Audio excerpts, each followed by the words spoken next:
নৌযান উল্টে সাগরে পড়ে গেলেন বাবা ও দুই শিশু সন্তান।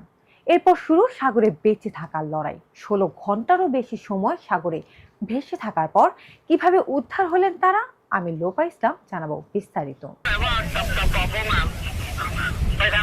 বৃহস্পতিবার স্থানীয় সময় বিকেল 5টার দিকে 45 মিনিটের জন্য ছোট নৌযান জেটস্কি ভাড়া করেছিলেন 50 বছর বয়সী এক ফরাসি বাবা। সঙ্গে ছিলেন তার 5 ও 7 বছর বয়সী দুই ছেলে।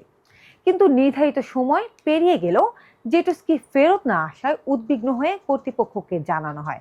শুরু হয় উদ্ধার অভিযান। থাইল্যান্ডের জনপ্রিয় পর্যটন দ্বীপ কো স্যামুয়ের কাছে ঘটে এই ঘটনা। স্পিডবোট ও জেটস্কি নিয়ে কো স্যামুয়ের আশেপাশের সাগরে তল্লাশি চালানো হয়। পাশের কো ফাঙ্গান দ্বীপের দিকেও চলে অভিযান, তবে রাত হয়ে যাওয়ায় এক পর্যায়ে তল্লাশি স্থগিত করা হয়। পরদিন সকালে আবার শুরু হয় উদ্ধার অভিযান। স্থানীয় সময় সকাল 10টার দিকে সাগরে ভাসমান অবস্থায় বাবা ও দুই ছেলেকে খুঁজে পান উদ্ধারকারীরা। পরে বাবা জানান, জেটস্কি ভাড়ার সময়সীমা শেষ হওয়ার দিকে উত্তাল ঢেউ আঘাত করলে জেটস্কিটির ইঞ্জিন বন্ধ হয়ে যায়। পরে জেটস্কি উল্টে গেলে তিনজনই সাগরে পড়ে যান। উদ্ধারের সময় বাবা ও 5 বছর বয়সী শিশুটির গায়ে লাইফ জ্যাকেট ছিল।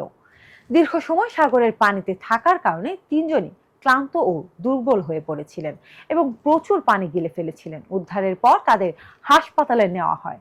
পরীক্ষা নিরীক্ষার পর অল্প সময়ের মধ্যে তাদের ছেড়ে দেওয়া হয়।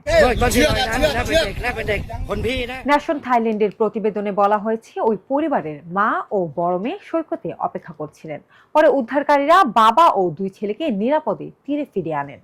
বাবা ও দুই ছেলেকে ফিরে পাওয়ার পর পরিবারটি থাইল্যান্ডে অবস্থান করছে এবং তাদের ছুটি কাটানোর পরিকল্পনাও অব্যাহত রেখেছে।